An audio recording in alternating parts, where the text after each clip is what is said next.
बेरमो विधानसभा उपचुनाव को लेकर कांग्रेस ने प्रदेश चुनाव समिति की बैठक बुलाई। इस बैठक में जिला अध्यक्ष से मिले संभावित उम्मीदवारों के नाम शॉर्टलिस्ट कर केंद्रीय नेतृत्व को भेजा जाएगा। हालांकि बेरमो सीट के लिए स्वर्गीय राजेंद्र सिंह के बेटे अनूप सिंह का नाम लगभग तय माना जा रहा है। बेरमो विधानसभा क्षेत्र के लिए 3 नवंबर को उपचुनाव होना है। इस उपचुनाव में कांग्रेस अपना उम्मीदवार उतारेगी। उम्मीदवार चयन की पार्टी की प्रक्रिया के तहत कांग्रेस ने 7 अक्टूबर को प्रदेश चुनाव समिति की बैठक बुलाई है। कांग्रेस प्रदेश अध्यक्ष डॉक्टर रामेश्वर उरांव की अध्यक्षता में ये बैठक होगी, जिसमें बोकारो जिला अध्यक्ष द्वारा दिए गए नामों पर चर्चा होगी। बैठक दिन के 1:30 बजे से कांग्रेस भवन में होगी। क्रियाओं को अर्हताओं को पूरा करने के बाद ही उम्मीदवारों के नाम तय किए जाते हैं। जिलों से संभावित सूची लेकर के जिलाध्यक्ष ने प्रदेश मुख्यालय में प्रदेश कांग्रेस को सुपुर्द कर दिया है। अब प्रदेश चुनाव समिति की बैठक आगामी 7 तारीख को होने वाली है। इस बैठक में जो भी निर्णय होगा उस निर्णय से आला कमान को अवगत करा दिया जाएगा। आला कमान के द्वारा वहां इलेक्शन कमेटी की बैठक होगी और उसके बाद फिर उम्मीदवार की सूची जारी कर। हालांकि बीते कई उपचुनाव में कांग्रेस ने प्रदेश चुनाव समिति की बैठक बुलाए बिना उम्मीदवार का चयन किया था, लेकिन इस बार कांग्रेस उम्मीदवार चयन के लिए हर प्रक्रिया को पूरा करने में जुट गई है। यहां से नाम तय करके प्रदेश कांग्रेस इसे केंद्रीय चुनाव समिति को भेजेगी, जिसके बाद 9 अक्टूबर को दिल्ली में होने वाले CEC की बैठक में उम्मीदवार के नाम पर मुहर लगेगी। सेंट्रल इलेक्शन कमेटी की बैठक दिल्ली में होगी, तो सेंट्रल इलेक्शन कमेटी की जब बैठक होगी तब वहाँ पर जो है वो, चाहे वो बिहार के इलेक्शन हो, चाहे झारखंड का चुनाव हो, चाहे मध्य प्रदेश के हों, जहाँ के भी उम्मीदवारों की चयन होंगे वो प्रक्रियाएं उससे गुजरनी होती है। बेरमो की बात करें तो अनूप सिंह इस उपचुनाव में कांग्रेस के उम्मीदवार होंगे, ये लगभग तय है। लेकिन इसके बावजूद पार्टी के प्रदेश अध्यक्ष उम्मीदवार चयन के हर कॉरम को पूरा करना चाह रहे हैं। इसी वजह से उपचुनाव के लिए भी पार्टी ने प्रदेश चुनाव समिति की बैठक बुलाई है, जो चर्चा का भी विषय बन गया है। कैमरामैन अभय के साथ विपिन उपाध्याय की रिपोर्ट।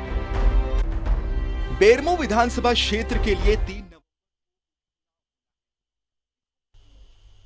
दुमका में स्थिति स्पष्ट है, वहां से प्रत्याशी भी तय है, जेएमएम की सीट है वो। और बेरमो की अगर बात करें तो कांग्रेस के खाते में ये सीट गई है, लेकिन कांग्रेस की ओर से प्रत्याशी कौन होगा इसको लेकर अभी औपचारिकताएं एक तरह से कहें तो पूरी की जा रही है। हमारे सहयोगी विपिन जुड़े हुए हैं, सीधे उनका रुख करेंगे और उनसे जानेंगे कि क्या सिर्फ औपचारिकताएं पूरी की जा रही है या फिर प्रत्याशी के नाम को लेकर जो चर्चा है सीट पर, वहां कुछ उलटफेर की भी संभावना बनी हुई है। विपिन जी बिल्कुल नहीं, जिस तरह से अगर अब तक की जो वस्तु स्थिति है झारखंड कांग्रेस के अंदर और उम्मीदवार को लेकर जिस तरह से नाम जो आए हैं, जो चर्चा का विषय भी था, इससे पहले भी जब राजेंद्र बाबू का निधन हुआ था तब से ही वहां पर उनके जो बड़े पुत्र अनूप सिंह लगातार चुनाव के अभियान में जुट चुके हैं। इसके अलावा रामेश्वर उरांव जो झारखंड कांग्रेस के अध्यक्ष है, वो लगातार 2 बार बेरमो का जी सुन रहे हैं। विपिन बोलिए। जी विपिन। प्रदेश अध्यक्ष का भी दौरा 2 बार लगातार, प्रदेश अध्यक्ष भी लगातार 2 बार दौरा कर चुके हैं। और जहां तक जो चुनाव की प्रक्रिया है कांग्रेस के अंदर उम्मीदवार के चयन को लेकर, उसी कड़ी में ये प्रदेश इलेक्शन कमेटी की बैठक बुलाई गई है। हालांकि ये जरूर है कि 2015 से लेकर 2019 तक जो उपचुनाव हुए थे, चाहे वो लोहरदगा की बात करें, पांकी की बात करें या कोलेबिरा की बात करें, तो उस वक्त उम्मीदवार चयन को लेकर कांग्रेस ने PEC की बैठक नहीं बुलाई थी।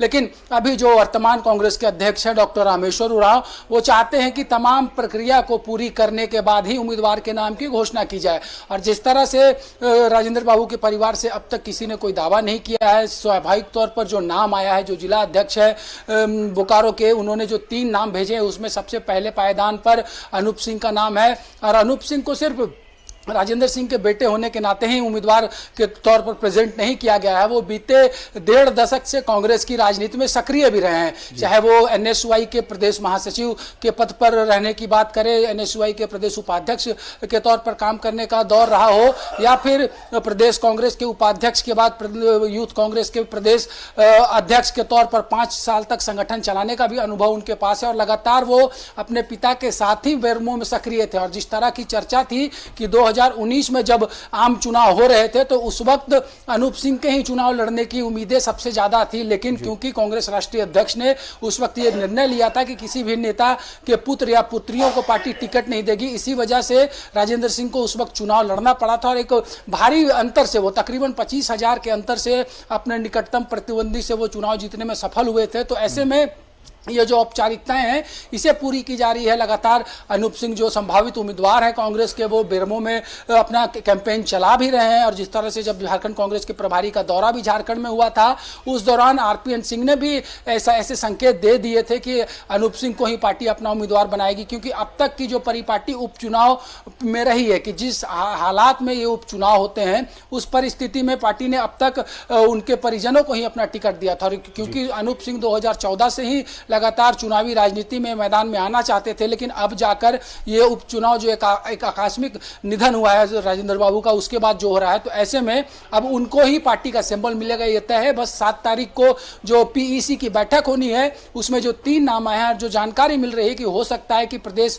इलेक्शन कमेटी झारखंड से सिर्फ एक नाम का अनुमोदन केंद्रीय चुनाव समिति को करे और 9 तारीख को जब दिल्ली में सीईसी की बैठक होगी तो उस दिन उम्मीदवारों के नाम की घोषणा कर दी जाएगी, क्योंकि उसी दिन बिहार के साथ साथ जो अन्य राज्यों में उपचुनाव हो रहे हैं उसके भी बचे हुए उम्मीदवारों के नाम की घोषणा कांग्रेस को करनी है।